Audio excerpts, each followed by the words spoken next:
খাবার চিবানো সহ কথা বলা এবং মুখ নাড়ানোর জন্য আমাদের মুখের যে চোয়ালটি আছে এই চোয়ালটা কিন্তু ব্যবহার হয়।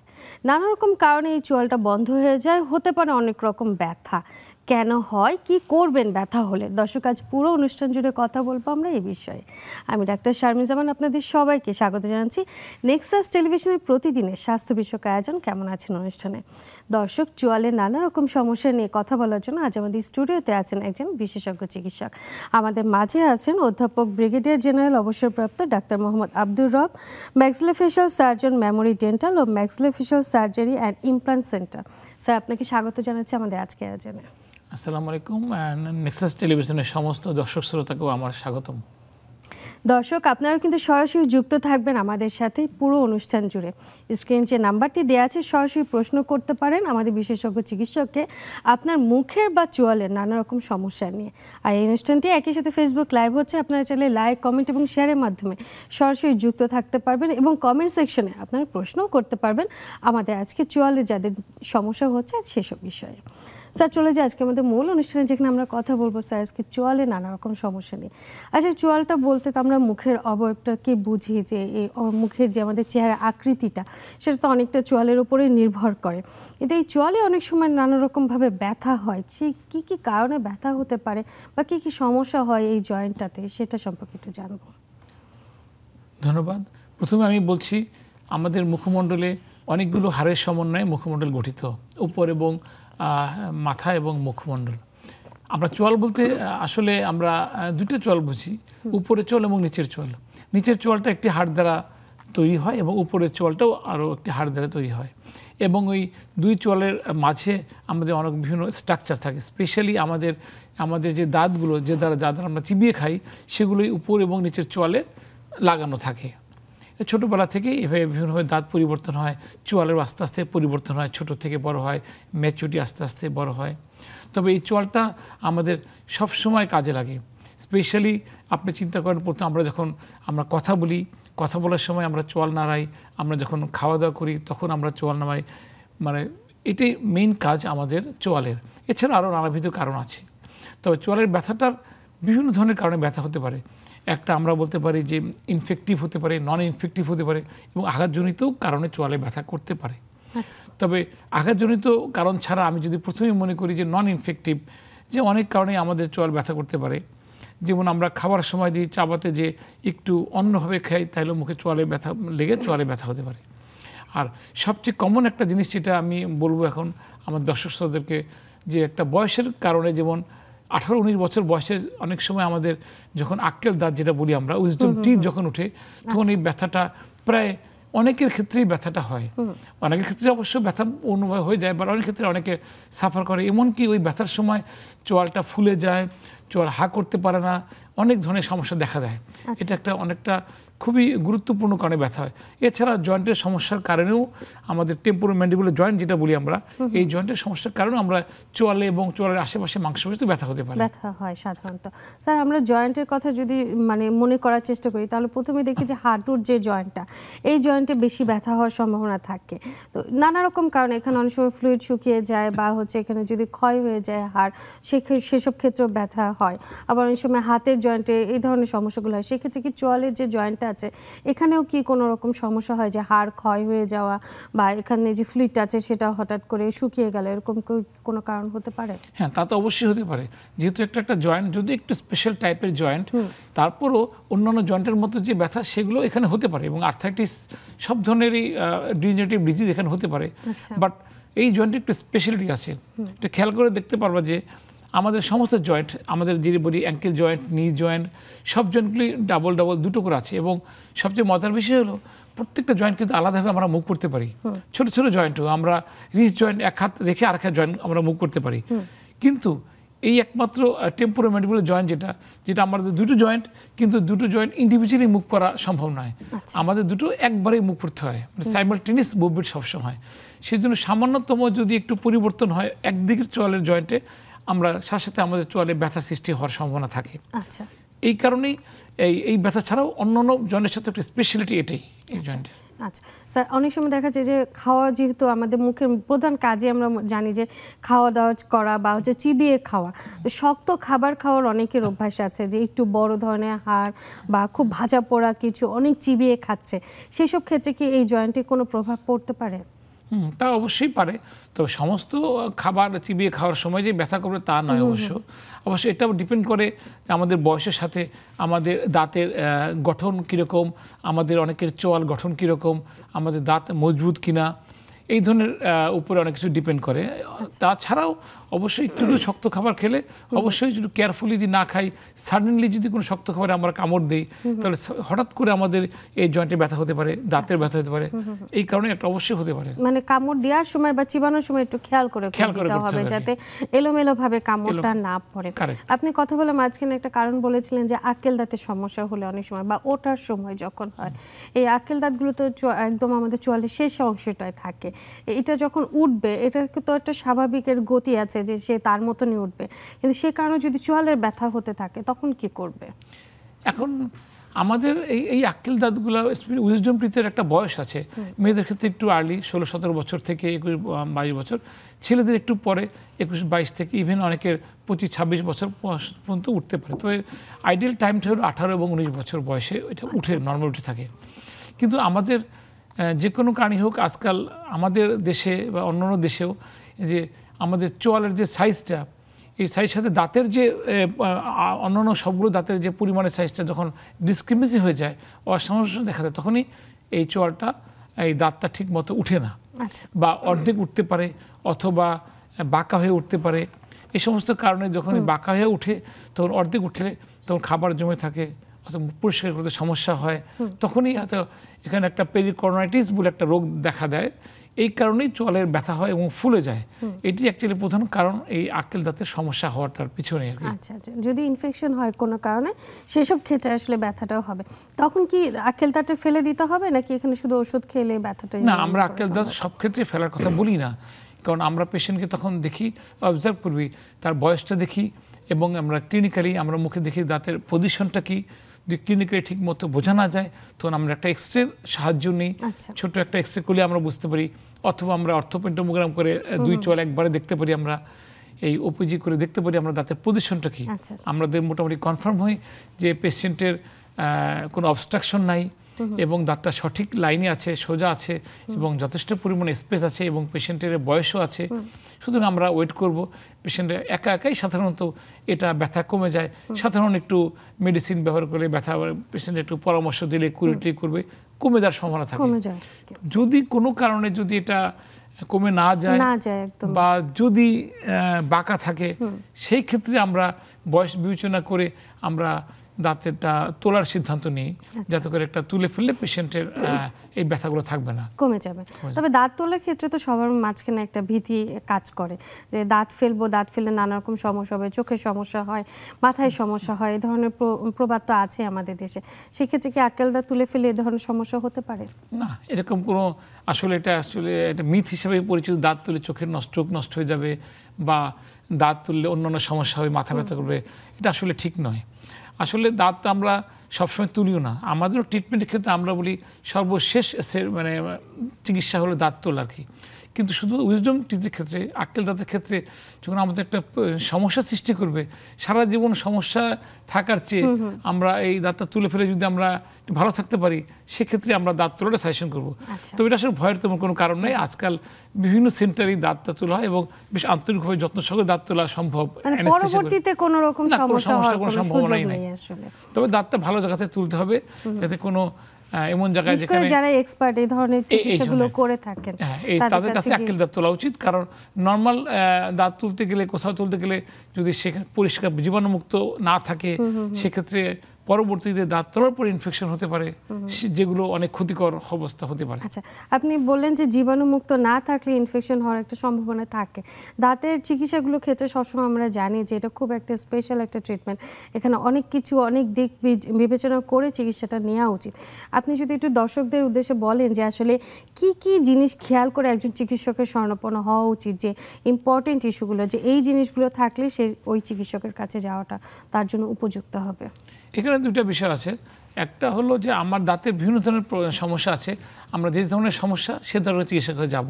যেমন একটু আগে আলাপ করছিলাম যে আক্কেল দাঁতের সমস্যা হলে আমরা চেষ্টা করব এই বিষয়ে বিশেষজ্ঞ যারা ম্যাক্সিলোফেসিয়াল সার্জন, অথবা আমাদের দাঁতে যদি আঁকাবাঁকা দাঁত থাকে সেক্ষেত্রে আমরা অর্থোডন্টিক ডাক্তার কাছে যাব, অথবা আমাদের দাঁত বাঁধানো বা সেগুলো পোস্টোডন্টিক ডাক্তারকে যাব।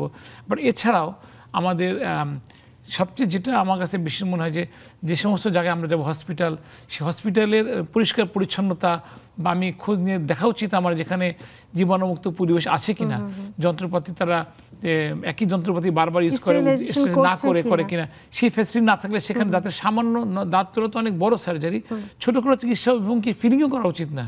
কারণ আমরা দাঁতের মুখের ভিতরে আমরা কাজ করি, মুখের সেন্সিটিভ একটা অর্গান আমার এখানে, আমরা যদি পরিষ্কার পরিচ্ছন্ন ছাড়া জীবাণুমুক্ত যন্ত্রপাতি ছাড়া ব্যবহার করি তো অবশ্যই নট অনলি ইনফেকশন, আমাদের বড় বড় হেপাটাইটিস বি থেকে আরম্ভ করে সি থেকে আরম্ভ করে বড় বড় রোগ হতে পারে, যেগুলো আমাদের জীবনের মধ্যে হুমকি স্বরূপ হয়ে যেতে পারে। অনেক ধন্যবাদ স্যার। আমাদের সাথে একজন দর্শক আছে। দর্শক নাম বলে প্রশ্নটি করুন। আমার নাম জহুরুল হক, আমি বলছি রাজবাড়ী থেকে। জি জহুরুল হক, আপনার প্রশ্নটি করুন। আমি স্যারের কাছে প্রশ্ন করতে চাচ্ছি যে চোয়ালের সমস্যা নিয়ে স্যার কথা বলছিল।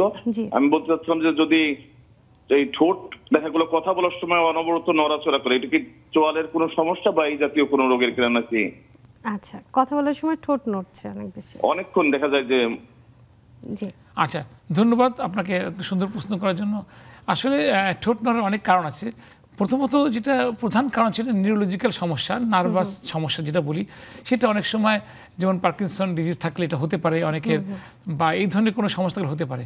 কিন্তু মুখের চোয়ালের কারণে ঠোঁট নড়বে এটা খুব বেশি একটা তথ্য কারেক্ট না, কারণ চোয়ালের ভিতরে আমাদের যে সমস্ত অসুখ বিসুখ হতে পারে আমাদের অপারেশনের পরবর্তীতে সেটা কিছুটা হতে পারে, বাট কিন্তু অনবরত নড়াটা অবশ্যই যদি না করা হয় কোনো কারণ ছাড়াই যদি এরকম ঠোঁট নড়ে কথা বলার সময়, আমার মনে হয় এটা নিউরোলজিক্যাল কোনো সমস্যা।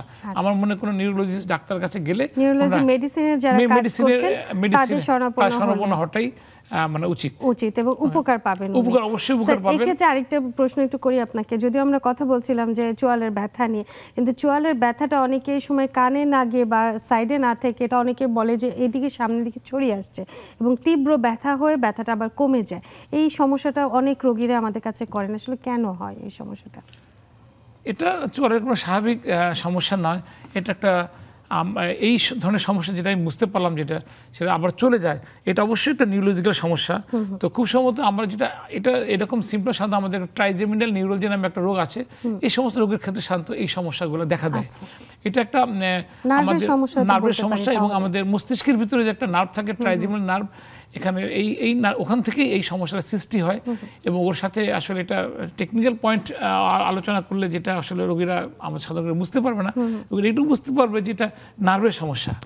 এটা চিকিৎসা পদ্ধতিটাও একটু অন্য ধরনের, নার্ভের মাধ্যমে চিকিৎসা করতে হয়, এটা সরাসরি চিকিৎসা। সেক্ষেত্রে কি ঔষধ খেয়েই শুধু নিরাময় করা সম্ভব, ব্যথা থেকে মুক্তি পাওয়া সম্ভব কি? এটা কিন্তু আমি সাথে একটা কথা বলি, এই ধরনের রোগী আমার কাছে তো অনেক আসে, তো এই রোগীরা যেটা মানে ভুল করে যেটা যে তারা মনে করে চোয়ালে ব্যথা করে, অনেক যারা ডাক্তার কাছে যায় দাঁত ফেলে দিচ্ছে। এটা নর্মাল ডাক্তার কাছে গেলে যারা এই বিষয়ে বিশেষজ্ঞরা তারা বলে দাঁত ফেলে দিলে ঠিক হয়ে যাবে। দেখা যায় যে এই ধরনের রোগীর 6টা দাঁত নাই, কারণ রোগ তো আসলে দাঁতের না, দাঁত থেকে হচ্ছে না। শুধু রোগীরা মানে অনেকগুলো দাঁত ফেলে দেওয়ার পরে তারপরে যখন বুঝতে পারে তখন আমাদের কাছে আছে আর কি। এটা ওষুধের মাধ্যমে চিকিৎসা করা যায়। এটা আসলে কিছু কিছু প্রিভেনশন আছে, রোগীর বুঝতে হবে যে রোগীর কোন সময় ব্যথাটা বেশি হয়। অনেকে ব্রাশ করার সময় হয়, অনেকে ঠান্ডা পানি বেশি ব্যবহার করলে হয়, অনেকে বেশি জোরে বাতাস লাগলে হয়। তাকে খুব কেয়ারফুল থাকতে হবে এই ধরনের অবস্থা থেকে যে না লাগে সহজে। তারপরেও আমাদেরকে যেটা খেয়াল রাখতে হবে, আরও বেশি করে খেয়াল রাখতে হবে, যেটা যে ওষুধ ছাড়া হয়, ওষুধ ছাড়াও অন্য ধরনের চিকিৎসা করা যায়। যেমন ছোটখাটো ইনজেকশনের মাধ্যমে করতে পারি, ছোটখাটো মাইনর সার্জিক্যাল প্রসিডিউর, দীর্ঘদিন ওষুধ খেয়েও ভালো হচ্ছে না, তাদের কিছুটা কনজারভেটিভ সার্জিক্যাল অ্যাপ্রোচ আছে, এবং অনেক বড়সড় ইন্ট্রাক্রেনিয়াল সার্জারি করা যায়, এটা নিউরোসার্জনের হেল্পে করা হয়। বাট এটার যে সাকসেস রেট খুব বেশি তা নয়, বাট অনেক করা যেতে পারে। তাদের এক্সট্রিম পর্যায়ে চলে গেছে তাদের ক্ষেত্রে অবশ্য সার্জারি করা যায়, বাট শুধু ওষুধ এবং কিছু কিছু সার্জারি মেনটেন করেই অনেক রোগী ভালো থাকে, দীর্ঘদিন ভালো থাকে, মানে কমিয়ে রাখাটা সম্ভব। জি, আমরা কথা বলছিলাম চোয়ালের ব্যথা নিয়ে। স্যার, হা করে অনেকে হাই তোলার চেষ্টা করেন এবং হাইটা তুলতে গেলে অনেক বড় করে ফেলেন। এই সময় অনেকে চোয়ালটা দেখা যায় আটকে যাচ্ছে, আর খুলতে পারছে না বা মুখটা বন্ধ করতে পারে না। এটাও কি চোয়ালের সমস্যা থেকে হচ্ছে? হ্যাঁ, এটাও চোয়ালের সমস্যা থাকে।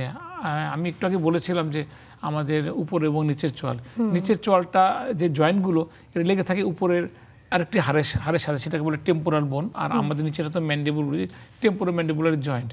এই জয়েন্টটা আমাদের সাইমালটেনিয়াস জয়েন্ট আগে বলেছি। সুতরাং এই জয়েন্টটা যদি ওপেনিং এবং ক্লোজিং করার সময় যদি কোনো প্রবলেম সৃষ্টি হয়, স্পেশালি অনেক হাই তুলতে, জোরে করে হাই তুলতে যায়, অথবা অনেক জোরে কথা বলে, উচ্চস্বরে হাসাহাসি করে, সেক্ষেত্রে অনেক সময় আমাদের মাসেলের কারণে এই জয়েন্টটা আটকে যেতে পারে। আটকে যেতে পারে, তো সেটারও চিকিৎসা আছে অবশ্য। তো আটকে যেতে পারে এই কারণেই যে ওই জয়েন্টটা যখন আমরা অনেক বড় ওপেনিং করি, সামনের দিকে এসে আর পিছনের দিকে যেতে পারে না।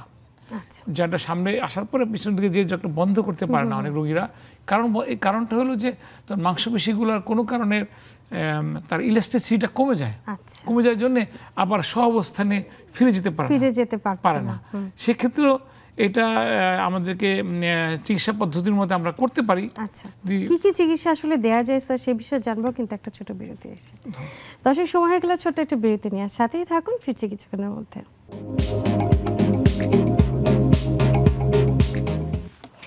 বিরতির পর সবাইকে আরো একবার স্বাগত জানাচ্ছি, আমি ডাক্তার শারমিন জামান। দর্শক, আজ আমরা কথা বলছিলাম চোয়ালের নানা রকম সমস্যা নিয়ে, এবং এই বিষয়ে কথা বলার জন্য আজ আমাদের স্টুডিওতে আছেন অধ্যাপক ব্রিগেডিয়ার জেনারেল অবসরপ্রাপ্ত ডাক্তার মোহাম্মদ আব্দুর রব। স্যার, আমরা জানছিলাম যে আসলে চোয়ালের নানা রকম সমস্যা কী কী হতে পারে সেই বিষয়গুলো নিয়ে। তার মধ্যে একটা সমস্যা হচ্ছে হা করলে সেটা আর বন্ধ হচ্ছে না। এসব ক্ষেত্রে স্যার চিকিৎসাটা আসলে কি দেওয়া হয়? চিকিৎসাটা বলতে প্রথমত দুই ধরনের চিকিৎসা। একটা হলো সাময়িক চিকিৎসা বা আমরা বলি অ্যাকিউট ট্রিটমেন্ট, যেটা তৎক্ষণাৎ চিকিৎসা দেওয়া উচিত। কারণ মুখ হা হয়ে আটকে থাকলে রোগী অসহ্য যন্ত্রণার মধ্যে পড়ে যায়, ঠিক মতো কথা বলতে পারে না, তো খেতে তো পারেই না, ঢোক গিলতে সমস্যা হয়ে যায়, রোগী একটা বিব্রতকর পরিস্থিতির মধ্যে পড়ে যায়। তখন এই চিকিৎসাটা আসলে রোগীর যদি রোগীর কোনো রিলেটিভ বা কেউ যদি মেডিকেল বিষয়ে কোনো এক্সপার্ট না থাকে, তৎক্ষণাৎ ওনারা যে কোনো নিকটস্থ কোনো ডেন্টাল সার্জনের কাছে শরণাপন্ন হওয়াটা খুবই জরুরি। আমাদের যে কোনো বিডিএস ডক্টরই এই বিষয়ে সাধারণত আমরা ট্রেনিং পেয়ে থাকে তারা। তো এই ট্রেনিং পেয়ে তারা গেলে তারা সাময়িকভাবে প্রথমত তাকে মুখটাকে বন্ধ করার ব্যবস্থা করবে। বাট আমি একটা সহজ বুদ্ধি শিখে দিতে পারি অনেকে, খুব বেশি কঠিন তা না। রোগীর মুখটা সামনে কেউ দাঁড়ায়, সাহস থাকে, হাতে গ্লাভস থাকলে গ্লাভস পরে, রোগীর হাতে গজ নিয়ে রোগীর সামনে দাঁড়িয়ে যদি নিচের চোয়ালে হাত দিয়ে উপরের দুইটা বুড়ো আঙ্গুল যদি আমরা মোলার টিথ যেটা বলি যে শেষের দাঁত দুটোর দিকে আমরা প্রেশার দিয়ে, যেটা বলি আমরা যদি ডাউনওয়ার্ড প্রেশার দিতে পারি, নিচের দিকে প্রেশার দিয়ে যদি আমরা সামনের দিকে একটা প্রেশার দিয়ে দিই, তখন উপরের দিকে অটোমেটিক চলে যায়, যদি প্রথম দিকে হয়। বাট অনেক দিন যদি হয়ে যায় বা অনেকক্ষণ হয়ে যায়, যদি আধা ঘন্টা 1 ঘন্টা পার হয়ে যায়, নর্মালি কিন্তু সাধারণ মানুষের পক্ষে অত্যন্ত টাফ হয়ে যায় এটাকে, এবং মাংসপেশিগুলো শক্ত হয়ে যায়। সেক্ষেত্রে আমাদের অবশ্যই ডক্টরের কাছে পরামর্শ নিতে হবে। তখন আমরা সাধারণত একটা মাসেল রিল্যাক্সিন দিই, ট্যাবলেট খেতে পারলে ট্যাবলেট, অথবা একটা মাসেল রিল্যাক্সিন ইঞ্জেকশন দিলে মাংসপেশিগুলো নরম হয়ে গেলে তখন আমরা ওই পদ্ধতিটা করলে পারে, তখন পেশেন্টের মুখটা বন্ধ হয়ে যাবে। তারপরও যদি পেশেন্টের বন্ধ করতে না পারি আমরা, অনেক কষ্ট হচ্ছে, দেরি হয়ে গেছে, অনেক ক্ষেত্রে এমনও দেখা গেছে পেশেন্টকে আমরা জেনারেল অ্যানেস্থেসিয়া দিতে হয় আমাদেরকে। জেনারেল অ্যানেস্থেসিয়া দিয়ে মাসেল রিল্যাক্সিন দিলে রোগীটা শতকরা 100 সব ক্ষেত্রেই এটা সমাধান হয়ে যায়। বাট কিন্তু যদি অনেকক্ষণ হয়ে যায়, পেশেন্টের 1 দিন 2 দিন, অনেকে 48 ঘন্টা পার হয়ে যায়, ক্রনিক হয়ে যায়, সেক্ষেত্রে অনেক সময় এটা কোনোভাবেই কোনো ম্যানিউভার করে বন্ধ করা যায় না। সেক্ষেত্রে অনেক সময় আমরা বলি একটা যে আমরা স্লোলি এটাকে বন্ধ করার জন্য আমরা এটাও করতে পারি, আমরা ক্রনিক হয়ে গেছে অনেকদিন হয়েছে, ক্রনিক পর্যায়গুলো আমরা উপর এবং নিচের চোয়ালে আমরা তার বেঁধে দিয়ে ইলাস্টিক ট্র্যাকশন দিতে পারি। সেক্ষেত্রে শান্ত 24 ঘন্টার মধ্যেই এটা পেশেন্টের মুখটা বন্ধ হয়ে যায়, সুন্দর একটা ট্রিটমেন্ট করা যায়। বাট এটা হয়ে যাওয়ার পরে পেশেন্টকে অবশ্যই আমাদেরকে পরামর্শ দিতে হবে যে আপনি ভবিষ্যতে যদি হাই আসে, প্রিভেনশনের জন্য মুখে হাত দিয়ে সাপোর্ট দিয়ে হাই দিবেন, যেন অনেক বড় হাই না তুলে উচ্চ স্বরে হাসবেন না, কথা বলবেন না, যাতে মুখটা বড় হয়ে যায়, চিৎকার করা যাবে না, চিৎকার এই করা যাবে না, জিনিসগুলো মেনে চলতে হবে। মেনে চলে অনেকটা প্রিভেনশনের পর্যায়ে থাকবে। আর যাতে স্যার রিপিটেডলি এটা হচ্ছে, রেগুলারই ধরেন নিজে নিজে হয়ে যাচ্ছে, এরপর বন্ধ করতে গিয়ে উনি একটু নিজে নাড়াচাড়া দিয়ে আবার বন্ধ করছেন, এরকম অনেক সময় হয় অনেক পেশেন্ট, এবং এটা উনি এই অভ্যাসে অভ্যস্ত হয়ে যান বেশ কিছুদিন ধরে।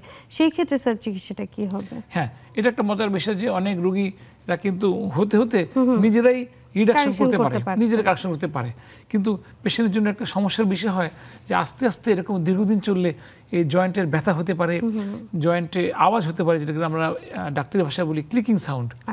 এবং এটা অনেক সময় বিরক্তিকর সাউন্ড হয়, কথা বলার সময় সাউন্ড হয়। অনেক সময় রোগীদের একটা চোয়াল অন্যদিকে চলে যায়, বাঁকা হয়ে যায়, চেহারা পরিবর্তন হওয়ার সম্ভাবনা থাকে, দীর্ঘদিন এরকম থাকলে ক্রনিক পেইন পরিণত হতে পারে।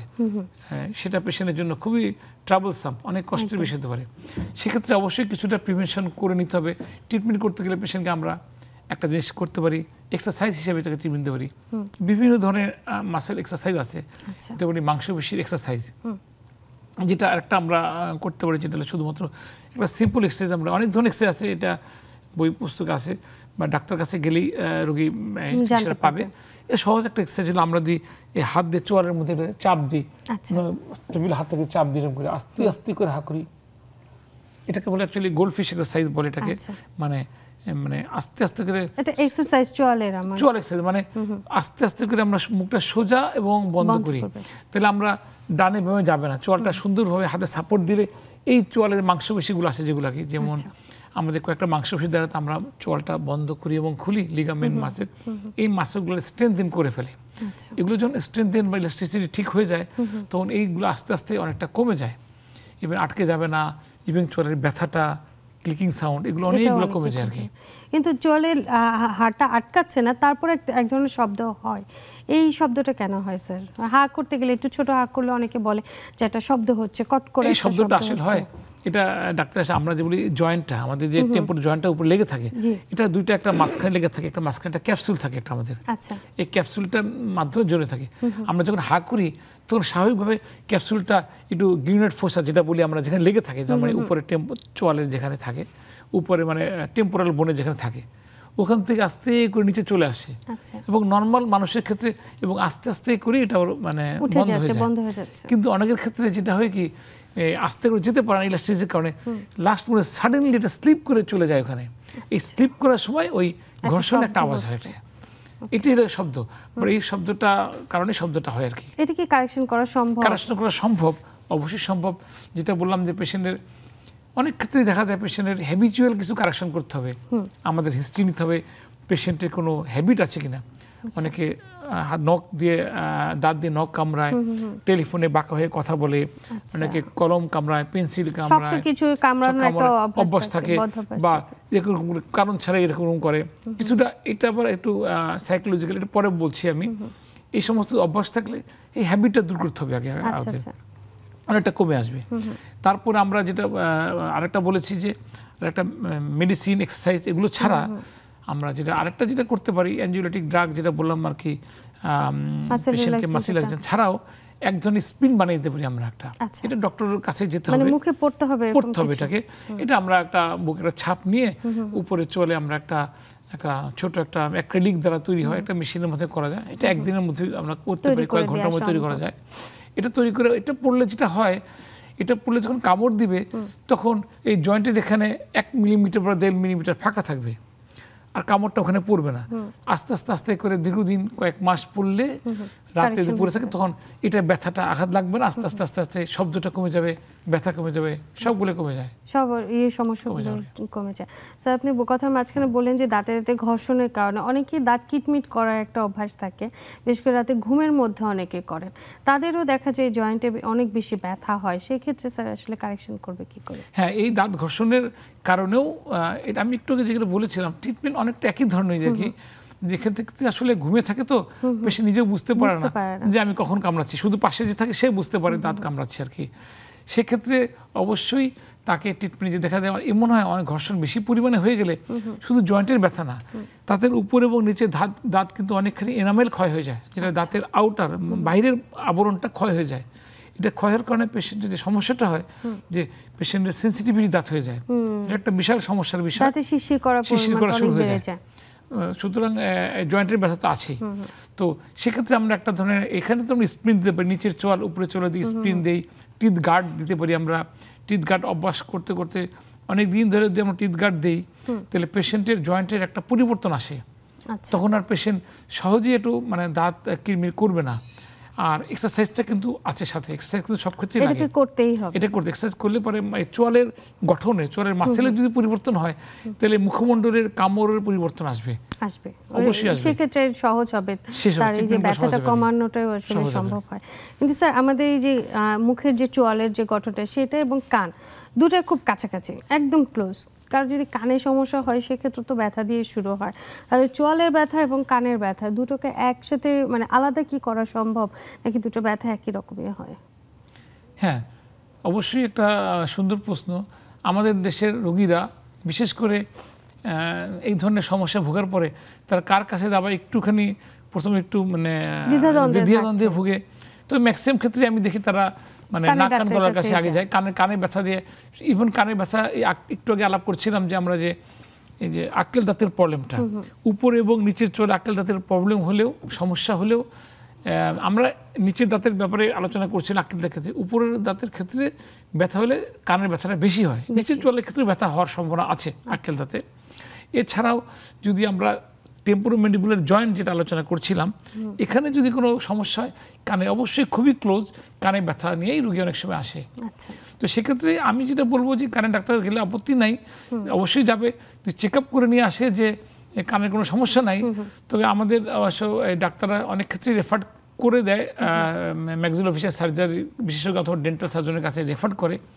অনেক ক্ষেত্রে কিন্তু অনেকে এই ভুলটা করে ফেলে, অনেক ডাক্তাররা তাড়াহুড়োর কারণে যায় না। আমি অনেক দেখেছি যে আমাদের ওদের প্রতি শ্রদ্ধা রেখেই বলছি যে আমাদের মেডিকেল কলেজদের প্রতি যে আপনাদের কাছে যখন রোগী যায় অবশ্যই এই জয়েন্টের কানের ব্যথা আগে এক্সক্লুড করলে যদি কোনো সমস্যা না থাকে অবশ্যই, এবং ডেন্টাল সার্জন অথবা ম্যাক্সিলোফেশিয়াল সার্জনের কাছে অবশ্যই রেফার করবেন, যাতে করে আমরা আমাদের বিষয়টাকে পেশেন্টকে এক্সপ্লেন করতে পারি যে আমাদের দিক দিয়ে ব্যথা হচ্ছে কিনা। সেক্ষেত্রে স্যার কি মানে কারেকশনটা তো ওই একইভাবেই যাবে, একই ধরনের। আমরা তখন জিজ্ঞেস করি যে কি কারণে কানের ব্যথাটা হচ্ছে। তুই আক্কেল দাঁতের কারণে কানের ব্যথা হয়ে থাকে, আক্কেল দাঁত চিকিৎসা তখন দিয়ে দেবো আমরা। আবার যদি দেখি যে ওই জয়েন্টের টেম্পোরামেন্টাল জয়েন্টের কারণে ব্যথা হচ্ছে, তো জয়েন্টের যে ধরনের চিকিৎসা ওনার দরকার ওই মুহূর্তে সেই ধরনের চিকিৎসা দেবো, সেই ধরনের চিকিৎসা দেবো। অনেক সময় দেখা যায় ট্রমার কারণে ব্যথা হতে পারে, মানে বাইরে থেকে কোনো কিছু আঘাত দিলে চলে হাড়ও ভেঙে যায় বা হচ্ছে এদিকে সরে গেল, এক পাশের চল সরে গেল, সেই ক্ষেত্রে স্যার কি অপারেশনের কি প্রয়োজন হয় নাকি এমনিতেই কারেকশন হয়ে যায়? না, যদি আঘাতটা কিভাবে, কি পরিমাণ আঘাত বা কিভাবে আঘাত লেগেছে সেটাও একটা বিষয়। যেমন আমরা খাবার খাওয়ার সময় অনেক সময় আঘাত লাগতে পারে, ছোটোখাটো একটা আঘাত, শক্ত একটা খাবার মুখে পড়লো, পাথর, কামড় লাগলো, কামড় লাগলে হঠাৎ করে জয়েন্টে ব্যথা হয়ে গেলো, এটা কিন্তু সেটা ট্রমাটিক মানে টিএম জয়েন্ট ব্যথা, এটা বেশি দিন থাকবে না। পেশেন্টে সামান্য পেইন কিলার এবং এসে একটু নরম খাবার খেলেই পেশেন্টের ব্যথাটা সাধারণত চলে যায়। বাট আরেকটা ইন্টারেস্টিং বিষয় এখানে আমি মনে পড়লো, আঘাত লাগার আগে মুখের ভিতরে আমরা অনেক সময় ফিলিং করি, সামান্য ফিলিং করি, অথবা আমরা কোনো আর্টিফিশিয়াল ক্যাপ বসানো হলো বা আর্টিফিশিয়াল ডেঞ্চার যাই করি না কোনো আমরা, সেক্ষেত্রে যেটা হয় ঠিক মতো যদি ফিনিশিং না থাকে, যদি উপরে তার নিচে ঠিক মতো না বসে থাকে, আমরা রোগী চলে যাই বা ছেড়ে দিই আমরা আমাদের ভুলের কারণে হোক বা যে কোনো কারণে হোক হয়ে থাকে, সেক্ষেত্রে কিন্তু পেশেন্ট 24 ঘন্টা 48 ঘন্টার মধ্যে ব্যথা শুরু হয়ে যায়, খুব দ্রুত ব্যথা শুরু হয়ে যায় জয়েন্টে। পেশেন্ট বুঝতে পারে না কেন ব্যথা হচ্ছে আর কি, যে হঠাৎ করে মানে এটা বলি আমরা ডাক্তারি ভাষা বলি প্রিম্যাচিউর কন্ট্যাক্ট। এটা যে কোনো কারণে হতে পারে, দাঁতের একটা আঘাত দেওয়ার কারণে হতে পারে, ফিলিংয়ের কারণে হতে পারে, সেই ক্ষেত্রে প্রিম্যাচিউর কন্ট্যাক্টটা ইমিডিয়েট রিলিভ করতে হবে। রিলিভ করলে এমনও দেখা যায় পেশেন্ট শুধুমাত্র রিলিভ করার কারণেই উইদিন ফিউ সেকেন্ড অনেকটা রিলিভ হয়ে যায়, পেশেন্ট আরাম পেয়ে যায়। আর আঘাতপ্রাপ্ত যদি হয়, আঘাতপ্রাপ্ত কারণে যদি চোয়াল ভাঙার কারণে যদি আঘাতপ্রাপ্ত হয় অথবা জয়েন্টটা সরে যায়, আমরা তখন অবশ্যই আমরা এক্সামিন করে দেখব যেটা কি কোনো ওখানে ফ্র্যাকচার আছে কিনা, না শুধুমাত্র চোয়ালটা সরে গিয়েছে, অন্য কোনো প্রবলেম নাই, অন্য কোনো সমস্যা নাই, সেক্ষেত্রে আমরা একটা কনজারভেটিভ ম্যানেজমেন্ট দিতে পারবো। বাট সত্যিকারের যে কোনো আঘাত বা ফ্র্যাকচার কোনো সিমটম দেখা দেয় বা আমরা ইমেজিংয়ের মধ্যে পাই, তাহলে সেই তখন আঘাতে চিকিৎসা দিতে হবে তাকে। সেভাবে ট্রিটমেন্ট দিতে হবে। স্যার আমরা চোয়ালের চিকিৎসা নিয়ে আরও কিছু জানবেন, একটা ছোট বিরতি থেকে এসে। দর্শক সময় হয়ে গেল ছোট একটি বিরতি নিয়ে, সাথেই থাকুন, ফিরছি কিছুক্ষণের মধ্যে।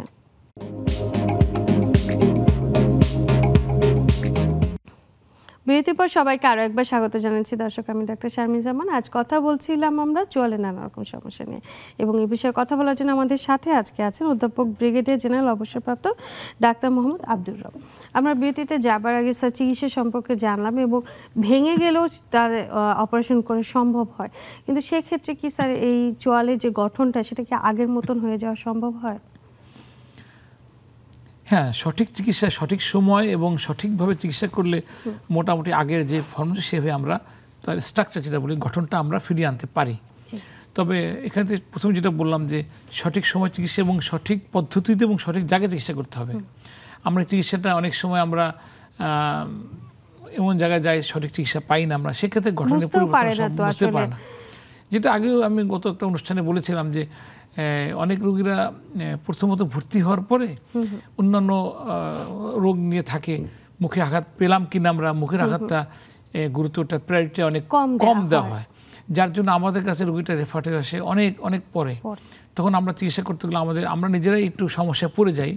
বাট তারপরও যদি আমরা সুন্দরভাবে ম্যাক্সিলোফেসিয়াল সার্জনের কাছে যাই, চোয়াল ভেঙে গেলেও আমরা সুন্দরভাবে আমরা চিকিৎসা করতে পারি, তো মোটামুটি আমরা অ্যাস্থেটিক এবং ফাংশন যেটা বলি আমরা মানে গঠনটা আমরা মোটামুটি 100% কাছাকাছি আমরা ফিরে আনতে পারি। আচ্ছা, আরেকটা সমস্যা হয় স্যার, যেটা হচ্ছে যে চোয়ালের যে আকৃতিটা, আমরা মুখের তো একটা অবয়ব সম্পর্কে জানি যে আমাদের নিচের চোয়ালটা উপরের চোয়ালের একটু ভিতরে থাকে, কিন্তু অনেক ক্ষেত্রে দেখা যায় অনেক রোগীদের ক্ষেত্রে একটু নিচের চোয়ালটা একটু বাইরের দিকে থাকে, বাড়তি হয়ে থাকে, যে ক্ষেত্রে মুখের শেপটাও একটু বাঁকা হয়ে যায়।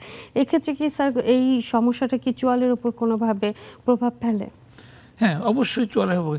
এক্ষেত্রে পেশেন্টের মানে সবচেয়ে বেশি প্রবলেম যেটা সেটা হলো পেশেন্টের মানে বিউটিফিকেশন যেটা বলি আর কি, পেশেন্টের সৌন্দর্যটা, পেশেন্ট অ্যাস্থেটিক পয়েন্ট অফ ভিউতে পেশেন্ট খুব মন খারাপ থাকে, সাইকোলজিক্যালি সে সমাজে একটুখানি খুবই কষ্টে থাকে, নিজের চেহারা অনেকে দেখাতে চায় না, কারণ তার উপরের ঠোঁট নিচের ঠোঁট ঠিক মতো মিলাতে পারে না, তারা ঘুমানোর সময় তারা মুখ খুলে ঘুমায়, শ্বাস প্রশ্বাসের সমস্যা হয়, তাদের মুখের ভিতরে অনেক ধরনের সমস্যার সৃষ্টি হয়, সব কিছু মিলে পেশেন্ট খেতে সমস্যা হয়, অনেক ক্ষেত্রে সব কিছু পেশেন্ট একটা মোটামুটি সাইকোসোশিয়াল প্রবলেমে পড়ে যায়।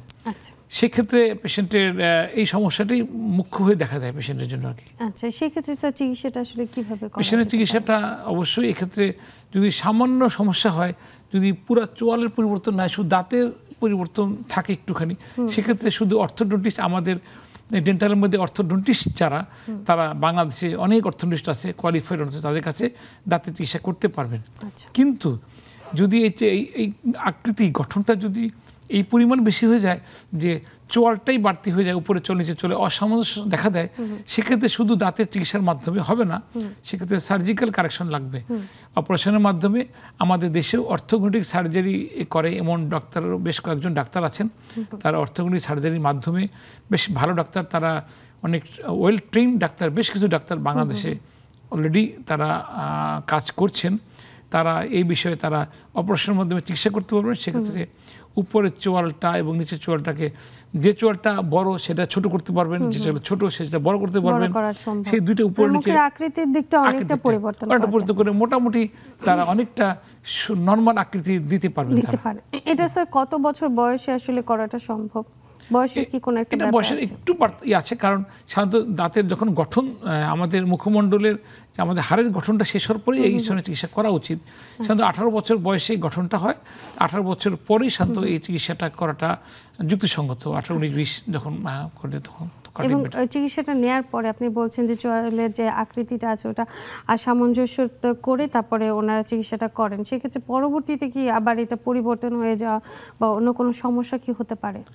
না, তবে যেটা দাঁতের মাধ্যমে চিকিৎসা করে, দাঁতের অর্থনীতি চিকিৎসা করে, দাঁতের যেটা আমরা মানে ব্রাসেস বলি, যেটা হলো যারা হলো নর্মাল ভাষা আর কি, যেটা অর্থনীতি চিকিৎসা করে থাকেন, সেক্ষেত্রে কাজ করার পরে তারা একটা পার্মানেন্ট দিয়ে দেয়, পার্মানেন্ট একটা আলাদা একটা তার লাগিয়ে দেয় বা রিটার্ন দিয়ে দেয়, কারণ দিয়ে তাকে আবার রিল্যাপস করতে পারে। সব ক্ষেত্রে যে সবসময় করবে তা না, বাট প্রয়োজন, কিন্তু সার্জিক্যাল কারেকশন যেটা করা হয় সেটা সাধারণত রিল্যাপস খুব একটা করে না, কারণ পেশেন্টের চোয়ালটাই পরিবর্তন করে দেয়, চোয়ালটাই ঠিক মতো বসিয়ে দেয়। তবে হ্যাঁ, এই ধরনের অপারেশনের আগে এবং পরে অর্থোডন্টিস্টদের হেল্প লাগে ওনারা, কারণ তাদেরও কেউ সাপোর্ট লাগে প্রি এবং পোস্ট সার্জিক্যাল বুড়ি, কারণ ফাইনাল গঠন যেগুলো দাঁত মানে আমরা চোয়ালটাকে ভিতরে নেওয়ার পরেও দাঁতের সামঞ্জস্য ঠিক করতে হয়, কারণ দাঁতগুলো তো সব আঁকা বাঁকা থেকে যায়, দাঁত থাকে, শুধু দাঁতেরগুলোর সেটিংটা আলাদাভাবে করতে হয় এবং সেক্ষেত্রে মোটামুটি রিল্যাপস করার সম্ভাবনা খুব কম থাকে। আচ্ছা আচ্ছা স্যার, অনেক সময় দেখা যায় যে ক্যান্সার বা টিউমার জাতীয় সমস্যা আমাদের মুখে হচ্ছে, চোয়ালে হচ্ছে, সেসব ক্ষেত্রে চোয়ালে হাড়ও অনেক সময় কেটে ফেলতে হয়, সেটা নিচের হোক উপরে হোক কোনো একটা অংশে। সেই ক্ষেত্রে স্যার আসলে পরবর্তীতে একজন রোগী কিভাবে খাওয়া দাওয়া করবে বা এই চোয়াল কি রিপ্লেসমেন্ট করা সম্ভব কিনা? অবশ্যই চিকিৎসাটা এখন আমাদের চিকিৎসা এখন অনেক আধুনিক পর্যায়ে চলে গেছে। বাংলাদেশেই এই ধরনের চিকিৎসা সম্ভব। আমরা টিউমারের কারণে হোক, এই টিউমার দুই ধরনের, এবং ক্যান্সার হোক নর্মাল টিউমারই হোক, আমরা কোনো কারণে চোয়াল যখন কেটে ফেলতে হয় আমাদেরকে, কেটে ফেলার জায়গাটাকে আমরা বোন গ্রাফট করতে পারি। বোন গ্রাফট দুই ধরনের করতে পারি। আমরা নন ভাস্কুলার যেটা বোন গ্রাফট করতে পারি, সেটা আমরা বিভিন্ন চোয়ালের মানুষের শরীরের ইলেকট্রেস্ট বলি, পায়ের থেকে বলি, অনেক জায়গাতে হাড় নিয়ে করতে পারি। আর নর্মাল খুবই জনপ্রিয় আজকাল যেটা হয়, যেটা মাইক্রোভাস্কুলার ফ্ল্যাপ যেটা বলি, সেক্ষেত্রে আমরা পায়ের নিচের অংশ থেকে যেটা বলি ফিবুলা বলি, এখান থেকে আমরা হাড় নিয়ে আমরা চোয়ালের মতো করে শেপ দিয়ে আমরা আমরা আটকে দিতে পারি সেখানে রিকনস্ট্রাকশন প্লেটের মাধ্যমে। অনেকটাই আমরা চোয়ালের গঠন ফিরিয়ে আনতে পারি। তারপরও আমরা আরও যেটা করতে পারি, দাঁত হাড় লাগানোর পর কিছুদিন ওয়েট করে আমরা সেই হাড়ের মধ্যে আমরা ডেন্টাল ইমপ্লান্ট যেটা বলি, ইমপ্লান্টও দিতে পারি আমরা। সেই ডেন্টাল ইমপ্লান্ট দিয়ে আমরা দাঁত বসিয়ে দিতে পারি আমরা। সুতরাং মোটামুটি আমরা পেশেন্টের হয়তো আমরা শতভাগ ক্ষেত্রে অনেক সময় কঠিন হয়ে যায়, পেশেন্টের একটা অনেকখানি আমরা পেশেন্টের গঠন পরিবর্তন করতে পারি, সে খাওয়া দাওয়া করতে পারবে, নরমাল লাইফ যে জীবনযাপনটা করতে পারে এবং খাওয়া দাওয়াটা আর মুখের যে সৌন্দর্যের যে জায়গাটা সেটা পুরাটাই সম্ভব হচ্ছে। আচ্ছা স্যার, এই চিকিৎসাগুলো আসলে কোথায় করছে বা কারা করছে? এই ধরনের চিকিৎসাগুলো আমাদের ম্যাক্সিলোফেশিয়াল সার্জনের চিকিৎসা করছে। আমাদের এই যে মাইক্রোভাস্কুলার সার্জারি যেটা বললাম, সেটা তো আমাদের আজকাল সুখের বিষয়, আমাদের ম্যাক্সিলোফেশিয়াল সার্জনের মধ্যেও বেশ অনেক ডাক্তারই আজকাল এ বিষয়ে ট্রেন্ড হয়ে গেছে। আমাদের ইয়াং সার্জন অনেক আছে, আমাদের এনারা বিভিন্ন প্রতিষ্ঠানে, যেমন ঢাকা ডেন্টাল কলেজ হসপিটাল, তারপরে বঙ্গবন্ধু শেখ মুজিব মেডিকেল ইউনিভার্সিটি, তারপরে শহীদ সোহরাওয়ার্দী হসপিটাল, তারপরে এছাড়াও আরও অনেক প্রাইভেট হসপিটালেও আমাদের এই ধরনের আমাদের কম্বাইন্ড মিলিটারি হসপিটালও এই ধরনের চিকিৎসা হচ্ছে। আমাদের মিলিটারি ডেটা সেন্টার বাংলাদেশেরও বিভিন্ন অন্যান্য জেলায়ও অনেক জায়গায়, ঢাকার বাইরেও এই ধরনের চিকিৎসা অলরেডি শুরু হয়ে গেছে। সুতরাং রোগীরা যাদের প্রাইভেট চিকিৎসা করতে অপারগ, তারা এই সরকারি হসপিটালে যেও এই ধরনের চিকিৎসাটা মোটামুটি অনেক কম খরচে পেতে পারে। আচ্ছা, তাহলে স্যার যদি সরকারি ক্ষেত্রে চিন্তা করি যে কম খরচে বলছেন, সেক্ষেত্রে যে কম খরচ, বাইরে কি তার থেকে অনেক বেশি খরচ হচ্ছে? অবশ্যই একটু খরচ অনেক বেশি হয়, কারণ বাইরে একটা পেশেন্টকে বিভিন্ন প্রাইভেট হসপিটালে, কর্পোরেট হসপিটালগুলো যেগুলো আছে বা অন্যান্য হসপিটালে যে থাকতে হবে, থাকা খাওয়াটা তাদের খরচ একটু বেশি হবে, কারণ এখানে সার্জন ইনভলভ হবে। কিন্তু যাদের সামর্থ্য কম তারা অবশ্যই সরকারি হসপিটালে যাবেন, কারণ সরকারি চিকিৎসা হচ্ছে। আর যাদের সামর্থ্য আছে তারা বাইরে যাবে, তবে অবশ্যই এটা বিদেশের তুলনায় অনেক কম। তবে স্যার এখনো পর্যন্ত অনেকের ধারণা যে এত বড় একটা অপারেশন করবে মুখের ক্ষেত্রে, বিশেষ করে আমরা গলা থেকে মাথা পর্যন্ত এই হেড নেক রিজনটাকে খুব সেন্সিটিভ জায়গা একটা ধরে জানি, তো এই জায়গাটা অপারেশনের জন্য সবাই চিন্তা করে যে দেশে বাইরে চলে যায়, সেখানে ভালো চিকিৎসাটা পাবে। আসলে কি স্যার দেশের বাইরে গেলে কি ভালো চিকিৎসা পাওয়া সম্ভব নাকি আমাদের দেশে? এইটা আমাদের দূর করতে হবে, কারণ আমাদের দেশে এখন মোটামুটি বিশ্বমানের চিকিৎসা হচ্ছে। তবে হ্যাঁ, কিছু ক্ষেত্রে আমরা যে বিদেশে রোগী পাঠাই না তা না, সেটা যেটা বাংলাদেশে চিকিৎসা হয় না, অনলি সেই রোগীরা বিদেশে যেতে পারে। বাট এই আমাদের ম্যাক্সিলোফেশিয়াল চিকিৎসাটা মোটামুটি সব ধরনের চিকিৎসা আমার দেশে সবসময় হয়, এবং অনেক ডাক্তারই বিদেশ থেকে ট্রেনিং প্রাপ্ত, বাংলাদেশেও ট্রেনিং হচ্ছে, এবং আমাদের অনেক ভালো ভালো ডাক্তার বাংলাদেশে আছে। সব ধরনের চিকিৎসাই বাংলাদেশে এবং বিদেশের তুলনায় অনেক কম খরচেই বাংলাদেশে চিকিৎসা করা সম্ভব, বাংলাদেশে চিকিৎসা করা সম্ভব, এবং সব নিঃসন্দেহে নিতে পারে, কারণ আমাদের দেশে তো চিকিৎসা সব হচ্ছে এখন বেস্ট সার্জন যারা আছেন এবং কোয়ালিফাইড যারা আছেন তারাই চিকিৎসা করছেন, যাতে দ্রুত সুস্থ হয়ে যাওয়া সম্ভব হচ্ছে। স্যার, আমরা আজকে কথা বলছিলাম চোয়ালের সমস্যা নিয়ে। এই যে শরীরের যে কোনো জায়গায় হাড়ের যে সমস্যাগুলো হয় অনেক ক্ষেত্রে দেখা যায় চিকিৎসকরা আমাদেরকে ফিজিওথেরাপি নিতে বলেন, সেক্ষেত্রে কি চোয়ালের হাড়ের ক্ষেত্রে কি ফিজিওথেরাপি নিলে কি আরাম পাওয়া সম্ভব, ব্যথাটা নিরাময় করা সম্ভব? হ্যাঁ, আমি প্রথমে যে কথাটা বলেছিলাম যে এক্সারসাইজ একটা বিষয়, এক্সারসাইজ কিন্তু এক ধরনের ফিজিওথেরাপি, বুঝতে হবে যেটা, ওইটাও এক ধরনের ফিজিওথেরাপি। এছাড়াও অবশ্যই ছোটো ছোটো ক্ষেত্রে আমাদের জয়েন্টে যখন ব্যথা হয় বা মাসেল পেন যেগুলো হয় আমাদের, সেক্ষেত্রে আমরা ফিজিওথেরাপি নেওয়া সম্ভব। নিয়ে অবশ্যই ওটা ভালো ফিজিওথেরাপির কাছে যেতে হবে। কতটুকু ফিজিওথেরাপি নিব মেজার করে আমরা ফিজিওথেরাপি নেওয়া সম্ভব, নিয়ে আমাদের অবশ্যই কিছুটা আরাম পাওয়া যাবে। আচ্ছা, ফিজিওথেরাপি নেওয়া তাহলে নিরাপদ আমরা মনে করছি যে নিলে এটা তো অনেকটা আমাদের এক্সারসাইজের মতনই হচ্ছে। এক্সারসাইজের মতো। আরেকটা হচ্ছে যে আমাদের মাসেল যেটা যে বলছে যে মুখের যে মাসেলগুলো আছে সেগুলো অনেক সময় লুজ হয়ে যাচ্ছে, ইলাস্টিক হয়ে যাচ্ছে, সেক্ষেত্রে কি স্যার এক্সারসাইজের মাধ্যমে কি এই মাসেলটাকে কি আবার পুনর্গঠিত করা সম্ভব? হ্যাঁ, তবে কিছু কিছু কারণ আছে, নিউরোলজিক্যাল কারণ আছে, সেক্ষেত্রে কিছু কিছু আমাদের অ্যাডেড ট্রিটমেন্ট লাগে। বাট আমরা এক্সারসাইজের মাধ্যমে, যেটা নর্মাল মানুষ সাধারণভাবে মানুষের পরিবর্তন হলে আমরা এক্সারসাইজের মাধ্যমে ঠিক করতে পারবো। বাট যদি কোনো নিউরোলজিক্যাল পয়েন্ট থাকে এখানে, সেক্ষেত্রে কিছু অ্যাডেড চিকিৎসা লাগে, সেই ধরনের নিউরোলজিস্টের সাহায্যে নিয়ে সেই চিকিৎসা করতে হবে, তাহলে আমরা মুখমণ্ডলের মাসগুলোকে আমরা একটু স্ট্রং করতে পারবো। স্ট্রং করাটা সম্ভব। মুখের ভিতর নানা রকম সমস্যা হয় স্যার, যেমন অনেকে জিহ্বার উপরে যে সাদা এক ধরনের স্ল্যাব পড়ে থাকে, এটা থেকে জ্বলতে থাকে, ব্যথা হয়, অনেক ক্ষেত্রে ভয় পেয়ে যায় যে আসলে এটা ক্যান্সারের মতন কিনা। আর কেন হয় স্যার আসলে জিহ্বার উপরে যে রেটটা পড়ে?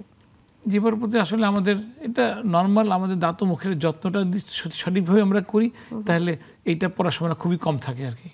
তাছাড়াও আমরা অনেক সময় যেটা হয়, যেটা আমরা অনেক অ্যান্টিবায়োটিকের কারণে এটা হতে পারে, দীর্ঘদিন অ্যান্টিবায়োটিক খেলে মুখের ভিতরে এটা আমাদের অর্গানিজমের চেঞ্জের কারণে কিছু ফাঙ্গাল ইনফেকশন হতে পারে।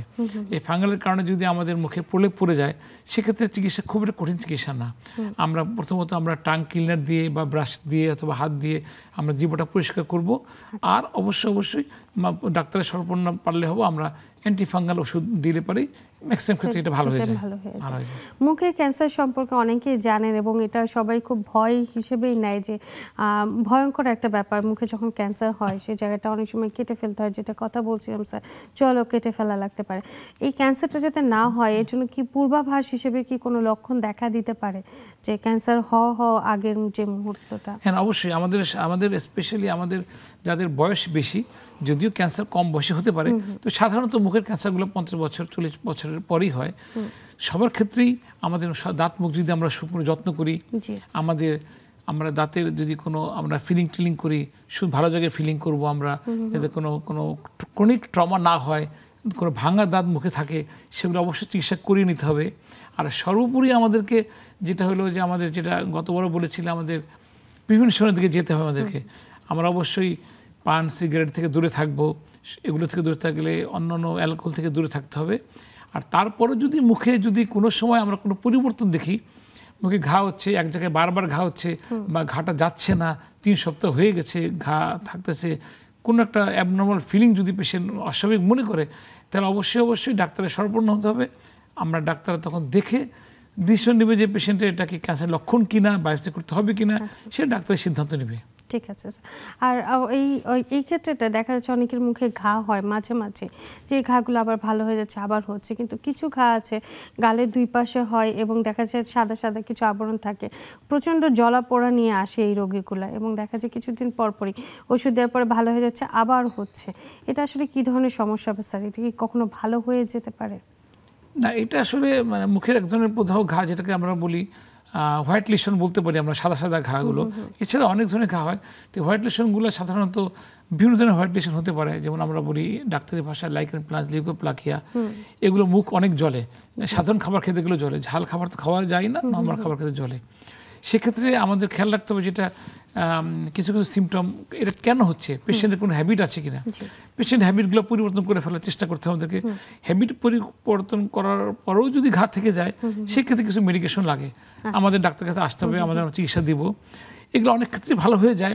বাট কিছু ঘা আছে যে আমাদের ইমিউনোলজিক্যালের সাথে জড়িত, রোগ প্রতিরোধক ক্ষমতার সাথে জড়িত, সেক্ষেত্রে কিছু মেডিসিন লাগে এবং রেগুলার ফলো আপে রাখতে হবে এবং কিছু ওষুধ এবং মলম দীর্ঘদিন ব্যবহার করতে হবে, তাহলে এটা থেকে মোটামুটি নিরাময় থাকা সম্ভব। স্যার, আমরা অনুষ্ঠানে একদম শেষ পর্যায়ে চলে এসেছি। আমরা তো আজকে কথা বললাম এবং জানলাম যে স্যার চলে নানা রকম সমস্যা হলে কী হয়, কিন্তু ব্যথা যেটা শুরু হয় সেটা স্যার অনেক দিন থাকে এবং সহজে যেতে চায় না। তো তাদের উদ্দেশ্যে স্যার কি বলবেন, কিভাবে ব্যথাটাকে কোনো রকম নিরাময় না হলেও কমিয়ে রাখাটা সম্ভব? হ্যাঁ, আমি দর্শকদের জন্য এটাই উদ্দেশ্য, এটাই বলবো যে ব্যথার কারণটা আমাদের ডাক্তার কাছে যদি আমরা সঠিক চিকিৎসা নিই, তাহলে আশা করি ম্যাক্সিমাম ক্ষেত্রেই আমাদের ব্যথা ভালো হয়ে যাবে, ব্যথা থাকবে না। কিন্তু কিছু কিছু ক্রনিক কেস থাকতে পারে, যেটা আমি একটু বলেছিলাম যে ট্রাইজেমিক নিউরোলজি, ব্যথা সহজে ভালো হতে চায় না। সেগুলোর জন্য আমরা নিয়মিত ফলো আপ যেতে হবে চিকিৎসকের কাছে, চিকিৎসকের পরামর্শ অনুযায়ী আমাদের চলতে হবে। আর সবচেয়ে যার প্রবলেম, যার জয়েন্টের ব্যথা বেশি হয়, তাদের উদ্দেশ্যে বলো তারা শক্ত খাবার একটু কম খেতে হবে, দাঁত মুখের যত্ন করতে হবে, হাড় বেশি চিবানো যাবে না, তার কাছে জয়েন্টের ব্যথা বেড়ে যেতে পারে। আর সত্যি কথা কি যে উচ্চ স্বরে বেশি কথা বলা যাবে না। আমাদের আমি এটাই বলছি না যে কথা বলা যাবে না, কথা অবশ্যই বলি, প্রয়োজনীয় কথা, বাট কম কথা বলি, উচ্চ স্বরে কথা না বলি, আর আমরা সঠিক নিয়মে চলতে পারি আমরা, তাহলে ব্যথার অনেকটা নিরাময়ে থাকবে, কন্ট্রোলে থাকবে আশা করি। অসংখ্য ধন্যবাদ অধ্যাপক ব্রিগেডিয়ার জেনারেল অবসরপ্রাপ্ত ডাক্তার মোহাম্মদ আব্দুর রাজ্জাক। আপনি অনেক ব্যস্ত এবং এত ব্যস্ততার মধ্যে আমাদের সময় দিয়েছেন আজকে। আপনাকে অসংখ্য ধন্যবাদ এবং আমার নেক্সাস টেলিভিশনের সবাইকে অনেক অনেক ধন্যবাদ। ধন্যবাদ দর্শক আপনাদেরও যারা এতক্ষণ আমাদের সাথে ছিলেন। আসলে সুষম খাদ্যাভ্যাস এবং নিয়ন্ত্রিত জীবনযাপনের কোনো বিকল্পই নেই দর্শক। আপনারা খাওয়া দাওয়া করার সাথে সাথে কিন্তু নিয়মিত এক্সারসাইজও করবেন, সেটা শরীরের প্রত্যেকটা অঙ্গ প্রত্যঙ্গের জন্যই কিন্তু আলাদা আলাদাভাবে হতে পারে। এই জন্য চোয়ালের এক্সারসাইজ কিন্তু আজকে আমাদের স্যার দেখিয়ে দিয়েছেন। আপনারা যারা সুস্থ আছেন তারাও কিন্তু চোয়ালের এক্সারসাইজটা করতে পারেন, যাতে আপনি পরবর্তীতেও সুস্থ থাকতে পারেন। সবাই ভালো থাকবেন, সুস্থ থাকবেন, দেখা হবে অন্য কোনো পর্বে। আজ বিদায়, শুভরাত্রি সবাইকে।